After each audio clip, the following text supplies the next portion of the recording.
Bom dia a todos. Dando início, então, às atividades do dia de hoje, pedimos que tomem seus lugares.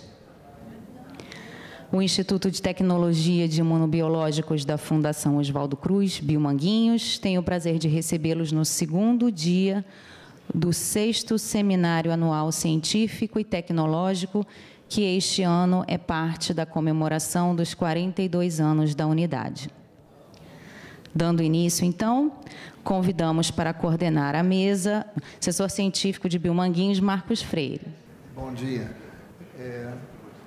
Iniciamos esse segundo dia com a apresentação de 2 pôsteres que foram selecionados pela importância, pela comissão que avaliou esses pôsteres para apresentação oral. Nós vamos ter 2 pôsteres. Para quem teve a oportunidade de olhar os pôsteres lá fora, o Vacina 2, o VAC 2 e o VAC 05. Então, eu gostaria de chamar inicialmente a VAC 1, né?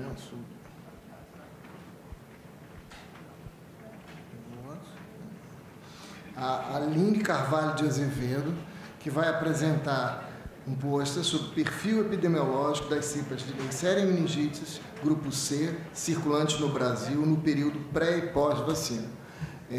Importante trabalho que avalia após a introdução da vacina, antes e após, as cepas que prevalecem no país de meningite Neisseria, né, como um todo, né, na realidade. Você faz isso. Por favor, Aline, você tem, então, um período para apresentar. Acho que vocês vão ter que dividir entre 40 minutos, então você terá 20 minutos para apresentar. Ok. Mas só que nós, 10 minutos, e nós vamos dar 10 minutos para discussões. Ok? Obrigado. Obrigada a você. Bom dia a todos, meu nome é Aline, eu sou aluna da pós-graduação em Vigilância Sanitária do INCQS e hoje eu apresento para vocês esse trabalho que se chama Perfil Epidemiológico de Cepas de Neisseria meningitidis sorogrupo C, circulantes no Brasil no período pré e pós-vacinal.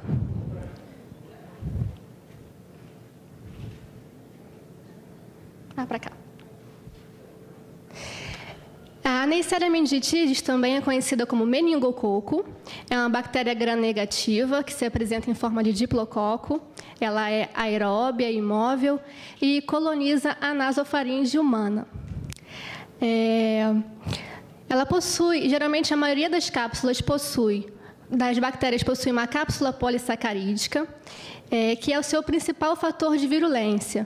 E é com base nessa cápsula polissacarídica que a Neisseria meningitidis é classificada em 12 sorogrupos, sendo que os sorogrupos A, B, C, X, Y e W são os mais frequentes. No Brasil, os mais frequentes são o B e o C, seguido do W e do Y. A infecção causada pela Neisseria meningitidis é conhecida como doença meningocócica. A transmissão da doença meningocócica ocorre através do contato com uma pessoa colonizada com essa bactéria e aí o micro-organismo ele vai colonizar a nasofaringe humana. Quando esse micro-organismo consegue alcançar as meninges, a doença meningocócica se manifesta como meningite. Quando esse micro-organismo alcança a corrente sanguínea e causa uma infecção generalizada, a doença meningocócica se manifesta como sepsemia. Alguns sintomas da doença meningocócica são fortes dores de cabeça, febre, náusea, e alguns sintomas característicos são o enrijecimento do pescoço e o aparecimento das petequias, como a gente pode ver nessas imagens. É uma doença de progressão rápida, com alto índice de letalidade, e aqueles indivíduos que sobrevivem podem vir a apresentar sequelas, como a perda da audição, amputação de membros e até deficiências cognitivas. É uma doença que apresenta potencial epidêmico e por isso é tão importante que o diagnóstico seja feito o mais rápido possível, para que também o tratamento seja iniciado de forma imediata. A melhor estratégia de prevenção da doença meningocócica é através da vacinação. Atualmente, nós temos diferentes tipos de vacina disponibilizadas. O primeiro tipo de vacina, que foi primeira, né, iniciada, essa prevenção foi com a polissacarídica. No entanto, ela é pouco imunogênica. A segunda classe de vacinas foi a vacina conjugada. Ela também é com base em um polissacarídeo, no entanto, esse polissacarídeo é conjugado a uma proteína carreadora, e essa conjugação à proteína carreadora fez com que essa vacina apresentasse muitas vantagens quando comparada à vacina polissacarídica, como nós podemos observar. No Brasil, em 2010, ela foi introduzida, a MENC conjugada, e é disponibilizada pelo SUS. A terceira classe de vacinas são as vacinas feitas à base de proteínas de membrana externa da Neisseria meningitidis, ou até mesmo das vesículas dessas proteínas externas. E ela é voltada ao sorogrupo B e está disponível no sistema privado de saúde. Então, no caso da doença meningocócica, que é uma doença grave, com alto índice de letalidade e com potencial epidêmico, são necessários estudos epidemiológicos para se ter o conhecimento do que se está circulando, tanto no Brasil quanto no mundo. Então, estudos epidemiológicos, eles favorecem o entendimento da disseminação do meningococo, assim como o conhecimento da sua biologia e evolução. Também é possível estabelecer relações entre epidemias que ocorrem em diferentes estados, diferentes regiões.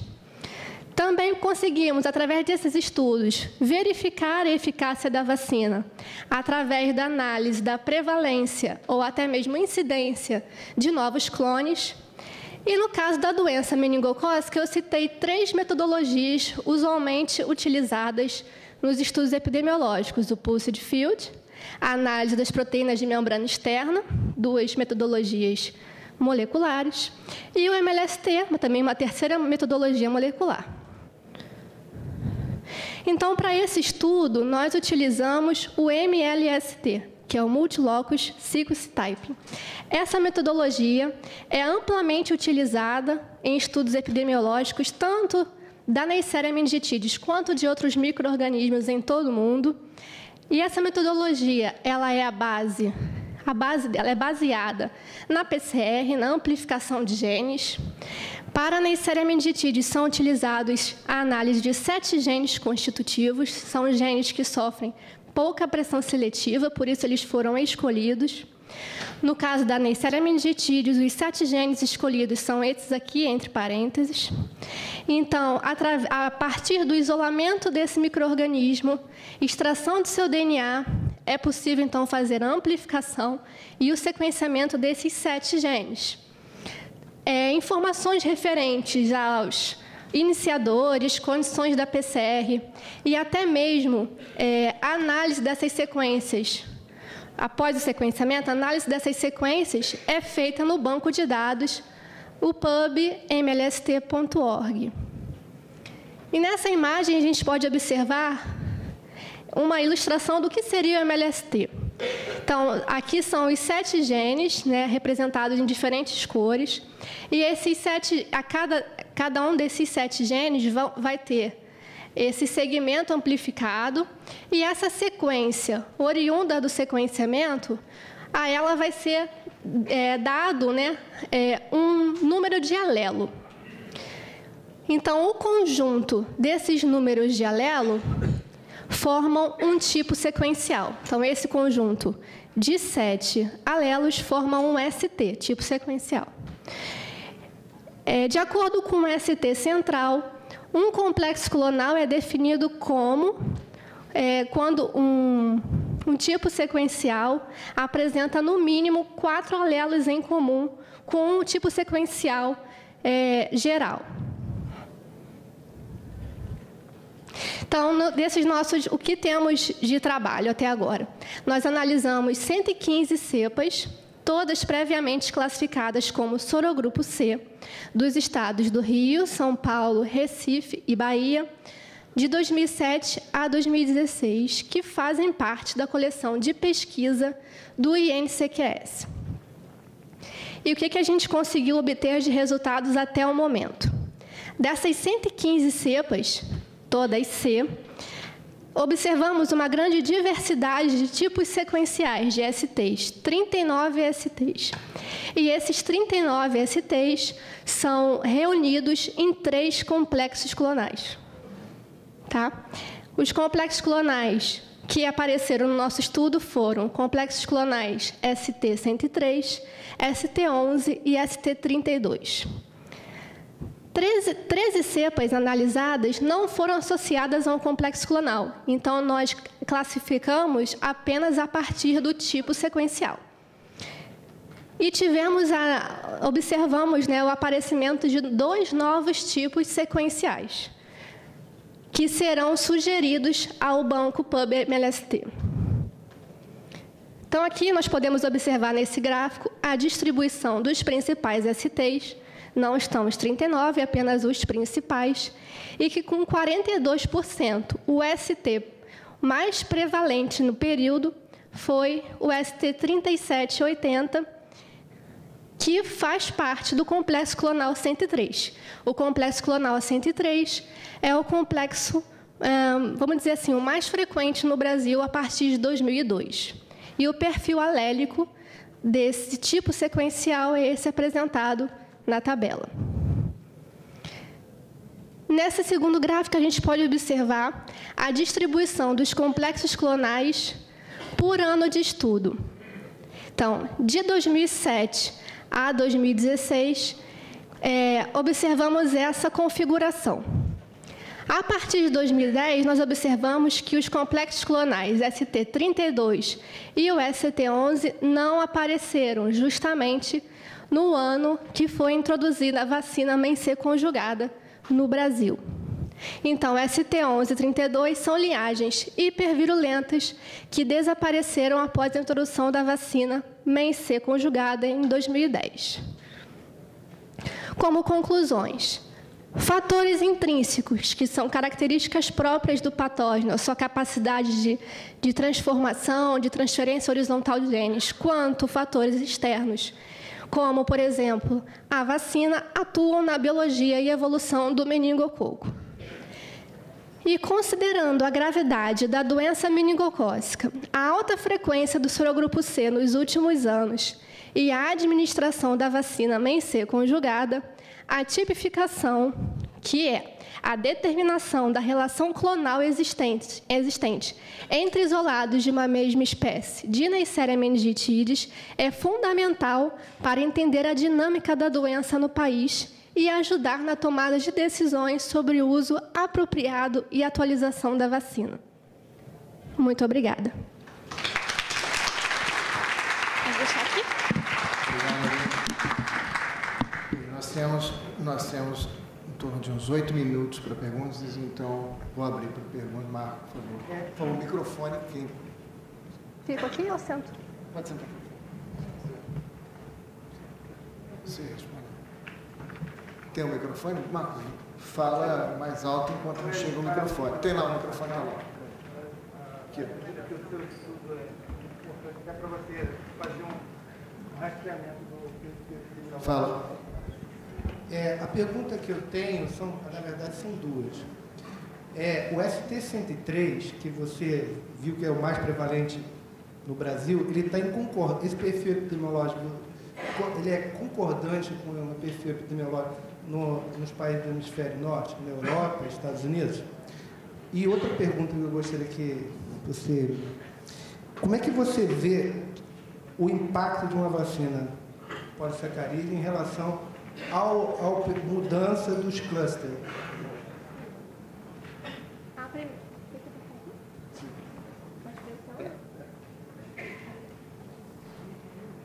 A primeira pergunta, com relação ao complexo clonal 103, ele é um complexo clonal brasileiro. Ele veio tem sido prevalente a partir do ano de 2002.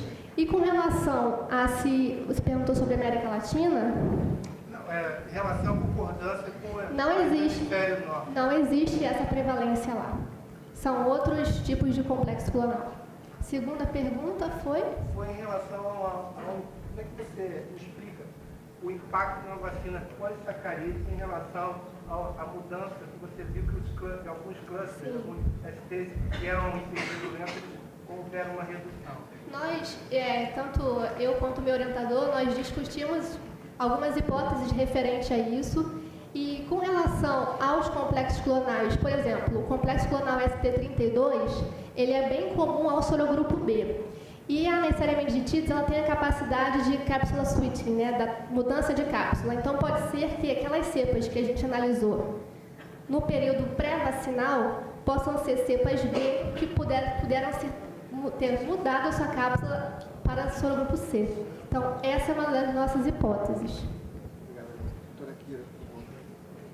Parabéns pelo trabalho, Aline. Eu acho que é muito importante o trabalho desse tipo, porque para saber o impacto da vacinação. Né? Agora, eu fico perguntando se as amostras que você teve, que você recebeu, da Bahia, São Paulo e Rio, é suficiente para você dizer que isso representa aqui o Brasil inteiro. Eu acho que você poderia ter amostras melhor distribuídas geograficamente. Isso é uma coisa. Porque pode ser que seja diferente. A segunda questão, você mostra que o tipo sequencial 103 ainda permanece, porque tem menos proteção. É isso que você está querendo dizer? Sim. Que você mostra, possivelmente você tem que corrigir a vacina para ter uma proteção melhor para esse tipo sequencial também? Essa é a pergunta. Sim, a nossa demanda no INCQS é uma demanda espontânea de LACENS e hospitais, então nós não temos uma demanda prevalente de um número de cepas determinado por período. Então, nós analisamos apenas aquelas que nos são encaminhadas pelos LACENS e hospitais. Com relação ao ST103, ele é um ST caracterizado por ser um complexo clonal do sorogrupo C. Então, com relação à vacina, nós apenas analisamos a prevalência de cepas sorogrupo C. Tá? Mas ele é característico do sorogrupo C. Nós só analisamos os C, por ser o mais prevalente, justamente por isso. Respondi? Desculpe, é uma opção de caso.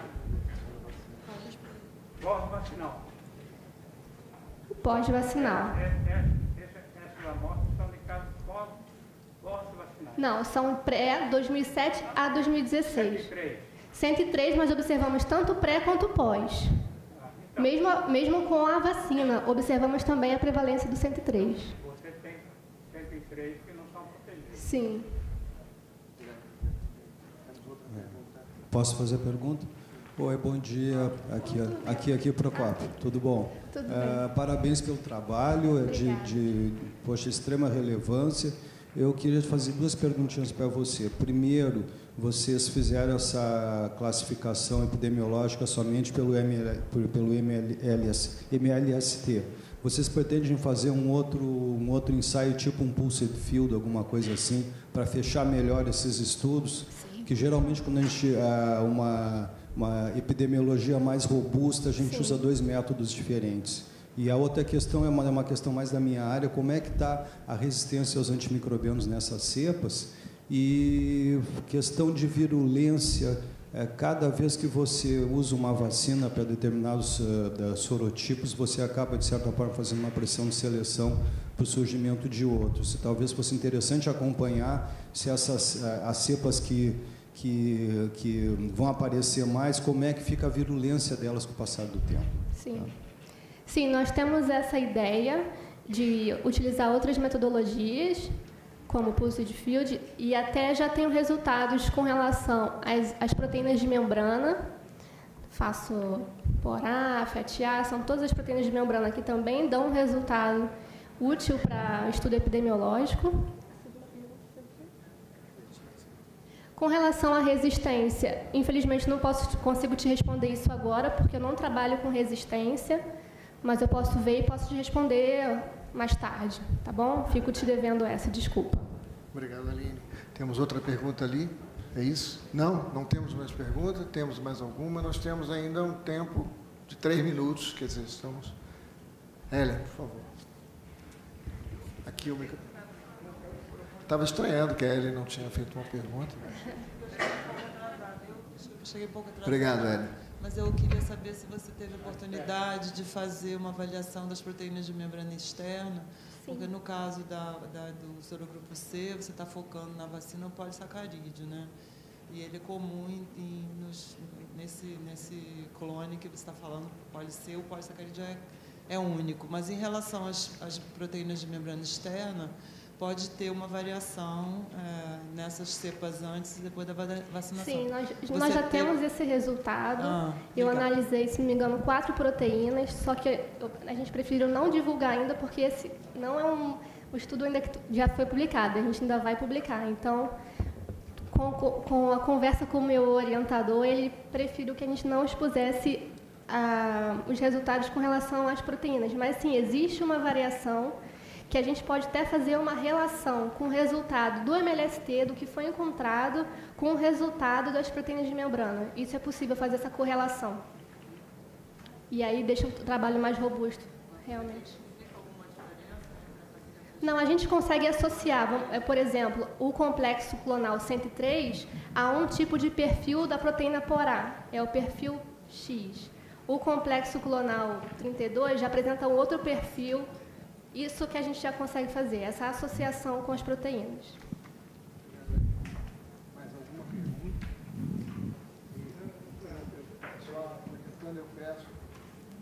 Eu peço para usarem o microfone, inclusive o debate é bem-vindo, que é a troca de complementação da pergunta e resposta, mas é importante usar o microfone porque está sendo feito tradução simultânea, então é importante para os tradutores terem acesso ao que está sendo falado. Então, nas próximas, eu não tendo mais pergunta, eu acho que, Aline, parabéns, eu acho que é um trabalho importante, é um trabalho que tem que dar continuidade, porque é o impacto da introdução de uma vacina e o que acontece com a epidemiologia de uma doença grave, e é um trabalho importantíssimo, eu acho que vocês têm que continuar. Eu acho que, como recomendação, assim, eu diria, como a doutora Kira falou, tentar fazer uma busca ativa por mais representatividade dessas amostras, para vocês terem uma avaliação do contexto nacional após a introdução da vacina de meningite, porque eu acho que é realmente extremamente importante para avaliar. Existe uma dificuldade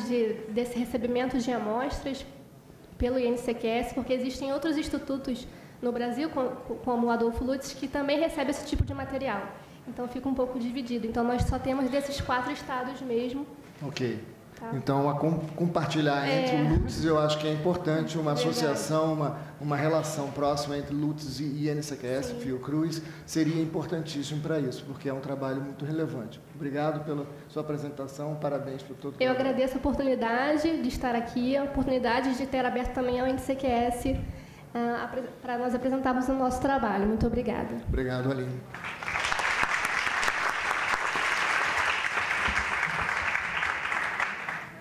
Bem, agora eu chamo a Ada da Silva Matos, é uma pesquisadora que trabalha com o levantamento de uma proteína de Plasmodium vivax e na produção de anticorpos monoclonais. E, por favor, Ada, e vivax hoje predomina no Brasil, é a doença, em termos de malária, que nós temos maior dificuldade de desenvolvimento de vacinas, mas sempre uma avaliação de um candidato para diagnóstico ou para, eventualmente, a produção de uma vacina é muito bem-vinda. Então, Ada, por favor, você tem 10 minutos e depois nós teremos 10 minutos para debate. Por favor. Bom dia a todos. Eu sou Ada Matos, sou estudante de mestrado do Programa de Biologia Parasitária do IOC. Sou orientada pelo Dr. Josué da Costa Lima Júnior e vou apresentar a vocês o meu trabalho, que se intitula Avaliação de Resposta Imunomoral de Indivíduos Naturalmente Expostos à Malária frente a antígenos sintéticos e recombinantes representando a proteína TRAP de Plasmodium vivax. A malária é uma doença infecciosa, parasitária e de transmissão vetorial que apresenta elevadas taxas de mortalidade e morbidade. Anualmente são registrados mais de 200 milhões de casos e cerca de 450 mil casos de morte no mundo.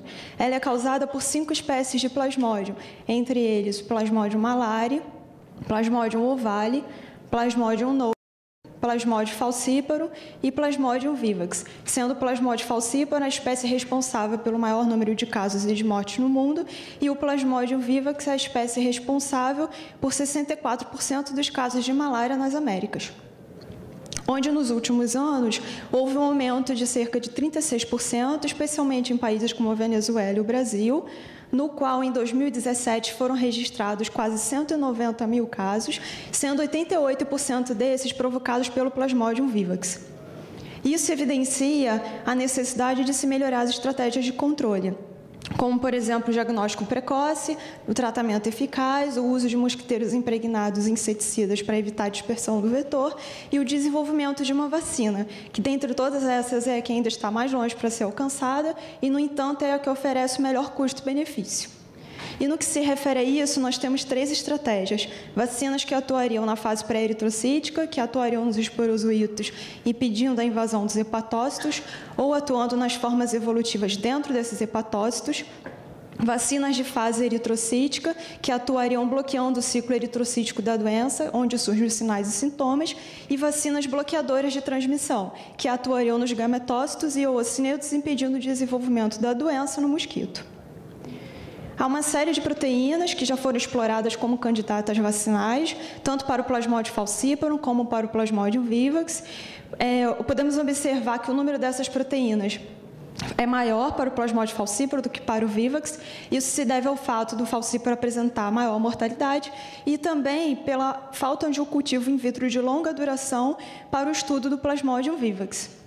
Observamos também que boa parte das proteínas presentes no Plasmodium falciparum também estão presentes no Plasmodium vivax, e dentre essas nós destacamos a TRAP, que é uma proteína transmembrana composta por um domínio A e uma região de repetição de trombospondina, e essa proteína contém cerca de 200 peptídeos.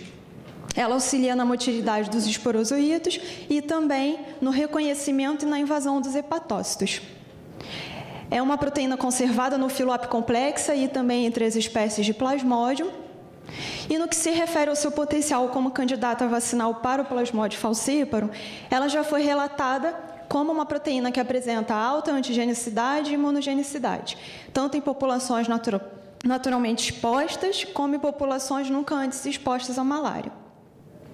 Em relação à resposta imune naturalmente adquirida, há apenas 2 trabalhos cujos resultados divergem. Um foi realizado na Tailândia, em que a TRAP não foi considerada imunogênica, e o outro realizado no Irã, no Afeganistão e no Paquistão, em que a TRAP teve uma resposta de cerca de 40%. No entanto, aqui nas Américas e no Brasil, ainda não há nenhum trabalho relatando sobre a resposta imune naturalmente adquirida para essa proteína. Por isso, o objetivo do nosso trabalho foi caracterizar a resposta imune humoral frente à PV-TRAP em indivíduos naturalmente expostos à infecção e avaliar a relação desta com os indicativos de proteção e exposição. E para isso, nós temos 7 objetivos específicos. O primeiro deles foi avaliar o perfil clínico e epidemiológico das populações naturalmente expostas residentes nessas áreas de estudo. Primeiramente, então, foram coletados o sangue e os dados epidemiológicos desses indivíduos.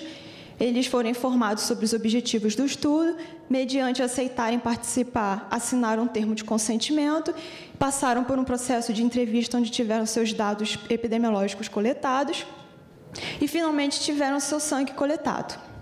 Foram coletadas, então, amostras de 3 áreas endêmicas, sendo dentre essas 3, 2 que se localizam no estado do Acre, que é Cruzeiro do Sul e Manso Lima, e Guajará, que se localiza no estado do Amazonas. Aqui nessa tabela, nós podemos observar que não houve diferença em relação à frequência de indivíduos do sexo masculino e feminino. Também observamos que é uma população que está exposta à malária, visto que os indivíduos possuem uma média de mais de 30 anos de residência na área. 86% desses indivíduos relataram ter contraído ao menos um episódio anterior de malária. E desses, 81% relataram ter contraído ao menos um episódio de malária provocado pelo Plasmodium vivax. No momento da coleta, 39,5% desses indivíduos foram diagnosticados com malária e destes, 24,4% foram diagnosticados com malária causada pelo Plasmodium vivax. Assim, nós podemos observar que houve uma prevalência do Plasmodium vivax em relação ao falcíparo e que também essa é uma população que está naturalmente exposta à malária. Assim, nós buscamos avaliar a reatividade dos anticorpos IgG desses indivíduos e também determinar a frequência e a magnitude das subclasses de IgG. Aqui nós podemos observar que, em relação à frequência de respondedores para IgG total, não houve diferença entre as 3 localidades, então nós consideramos essa população como uma única população de estudo. E ao analisar o índice de reatividade da proteína, 49% desses indivíduos foram respondedores.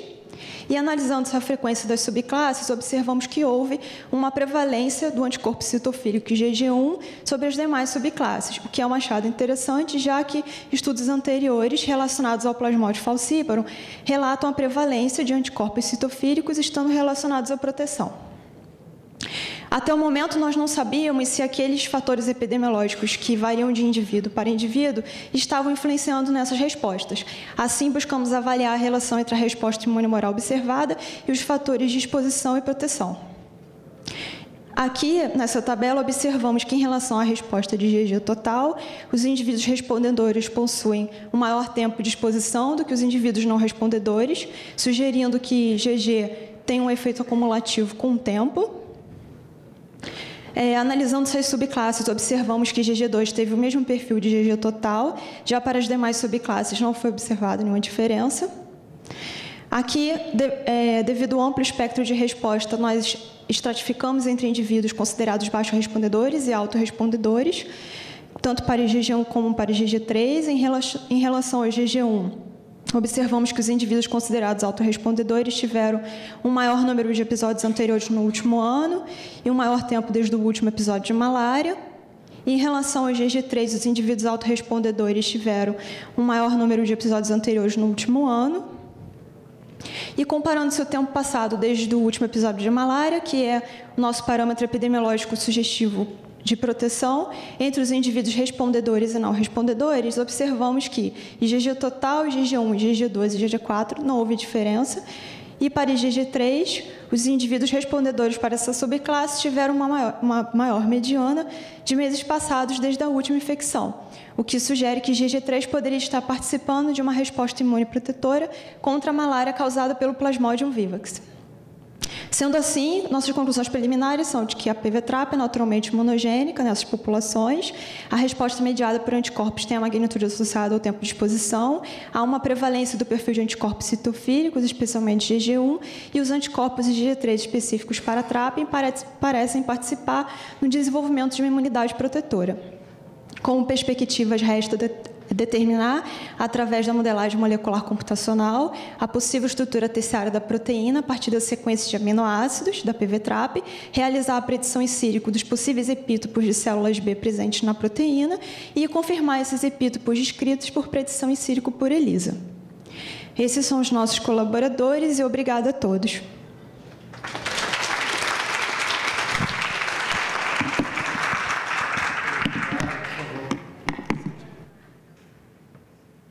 Nós temos 10 minutos para perguntas, então eu abro para pergunta. Por favor, microfones, usem os microfones.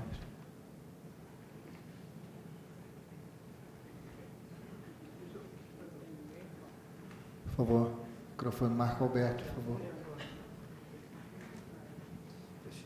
Parabéns, tá? Fala no microfone, por favor, Marco. Desculpa. Parabéns, tá? O teu objeto de estudo é muito importante, a questão do controle da malária, né? E procura identificar antígenos que possam, como potenciais alvos para a vacina. Uma pergunta que eu tenho, assim, uma dúvida. Você viu que o perfil de IgG1 e IgG3 e o IgG3 está correlacionado com proteção, correto? E como você pode explicar a questão da IgG3, ela está correlacionada com a proteção?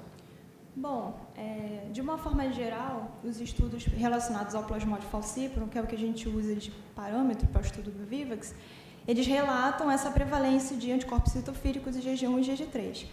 E tem até um trabalho desse ano que relata que IgG1 e IgG3 poderiam estar participando da ativação do sistema complemento para o Plasmodium falciparum. E, inclusive, esse estudo foi feito com os porozoítos. Então, provavelmente por isso. Então, a via clássica do complemento ela está relacionada à proteção para malária.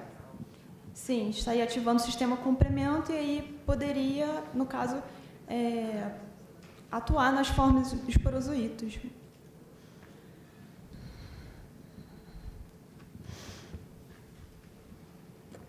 Mais alguma pergunta? Doutora Kira, por favor. Aqui o microfone, doutora Kira. Parabéns, Ada. Trabalho realmente muito importante esse estudo, pesquisa sobre malária, porque é uma infecção realmente que a gente tem que avançar. Né? Sobre o seu trabalho, uma questão que eu gostaria, se eu entendi bem, você mostrou que os anticorpos que você verificou do TRAP, a permanência, a duração dos anticorpos não é muito longa. Não é muito longa nos indivíduos. E outra questão, que tem reinfecção. Não? Então, eu pergunto se esses anticorpos têm alguma finalidade para utilizar como uma possível proteína para vacina. Não? Eu acho que tem informações que contradizem isso. Você não tem como usar isso, porque a duração é curta e tem reinfecção. Como é que você encaminha essas questões? Né? Eu pensaria também, uma outra questão que está presente aí, interessante, que você tem dupla infecção, Plasmodium vivax e Plasmodium falciparum. Né? Imaginaria que teria que verificar também as proteínas de qual a influência maior que tem, ou então tem que ter a combinação de proteínas de falciparum e vivax para saber como é que a gente encaminha o desenvolvimento de uma vacina. E a outra questão que pensaria que seria necessário você verificar que tem população com baixos respondedores. Não? Tem anticorpos, muito poucos em algumas populações. Pensaria que também mereceria algum estudo mais aprofundado para a gente avançar nessa questão. Gostaria que você elaborasse um pouco mais sobre isso. Em relação à primeira pergunta, sobre a longevidade, nós realmente não analisamos isso ainda. A nossa população é uma população que é ideal para se estudar candidatos vacinais, é uma população que está naturalmente exposta à malária, e muitos estudos, até como esse, por exemplo, que foi realizado no Irã, no Paquistão, é uma zona de transmissão instável da malária. Então, realmente, a longevidade deles não é muito longa. Então, como esses indivíduos da região amazônica estão sempre sendo expostos, nós acreditamos que essa população é uma boa população para a gente analisar realmente melhor essa questão da longevidade desses anticorpos. E sim, acredito que até a nível mesmo de Plasmodium vivax, o ideal seria uma vacina que poderia atuar em outras etapas do ciclo, porque é um ciclo realmente complexo. Né? A segunda pergunta foi sobre... Perdão, esqueci. Efetividade dessa TRAP como possível vacina que você menciona, a necessidade de ter vacina. Né? Imagino que seu objetivo era identificar uma proteína que pudesse ser utilizada numa possível vacina. Né? Sim, eu acho que... é complicado.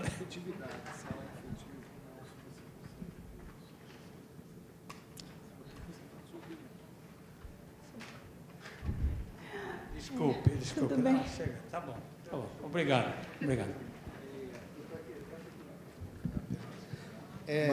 Fala, Marcos. Posso ainda? Pode. Tá. Não tem problema. Eu gostaria de fazer assim, ter a sua percepção, né? Você está trabalhando com o antígeno com o propósito de fazer uma prova de conceito se esse antígeno tem um potencial vacinal. Você acredita que o único antígeno para um organismo tão complexo que é o plasmódio vai ser suficiente para você desenvolver uma potencial vacina contra a malária? Não, realmente eu acredito nisso, da gente fazer uma vacina que atua em diferentes etapas do ciclo. Um só, realmente, mas a TRAP ela tem surgido como uma novidade. A gente usa como parâmetro falcíparo, né? E a gente não tem muita informação sobre ela. Então, acredito que, de repente, assim, no total de proteínas estudadas, ela possa entrar como um detalhe, uma peça-chave para o desenvolvimento de uma vacina, mas ainda falta muito, muito mesmo. Temos mais alguma pergunta? Ada, você não tem que ficar nervosa. Desenvolver uma vacina para a malária é um desafio imenso. É a única vacina que chegou ao ponto de poder ser usada, ela tem uma proteção muito baixa, assim, não é esperado e é falcíparo. As tentativas financiadas pelo Bill Melinda Gates e outros órgãos em relação a transmission block, bloqueio de transmissão, não foram muito longe, né? Não deram os resultados que se esperava. É uma vacina, para quem não entende, é uma vacina que, na realidade, você não protege o indivíduo, você protege a infecção de mosquitos a partir desse indivíduo infectado. Era uma esperança para reduzir o impacto em algumas regiões, mas é uma vacina, vamos dizer assim, eticamente até questionável, no ponto de que você vacina o indivíduo, mas não para proteger ele, mas sim para proteger a população. E eu lembro muito de uma conversa com o Maurício Rodrigues, nosso saudoso Maurício, em que ele falava exatamente, falcíparo é uma coisa, Vivax é um pouco mais complicado, e até hoje ninguém demonstrou alguma efetividade de uma vacina para a Vivax que pudesse realmente avançar nos estudos clínicos. Então, eu acho que vocês têm que continuar. As iniciativas da Fiocruz na busca de uma vacina de malária foram bastante. Eu acho que tivemos o Cláudio, tivemos o próprio Galler com a Mirna e com outros grupos, e, infelizmente, não tiveram grande sucesso. Quer dizer, mas eu acho que temos que continuar, talvez uma combinação de antígenos. Para a Vivax, o que se falava muito era de esporozoítos irradiados, é o que até hoje funcionou um pouco melhor, mas eu acho que vocês têm um trabalho fantástico, que vocês têm que continuar, e você, como uma jovem estudante, eu tenho que estimular que você continue com o seu grupo. Eu lembrei agora da pergunta. O senhor falou sobre os indivíduos respondedores, os considerados baixos respondedores e autorrespondedores. Nós consideramos os autorrespondedores como os indivíduos que tiveram RASO acima de 2. Nós vamos estratificar isso ainda melhor, para poder ter melhor aqueles resultados ali. Obrigado, Ada. Parabéns.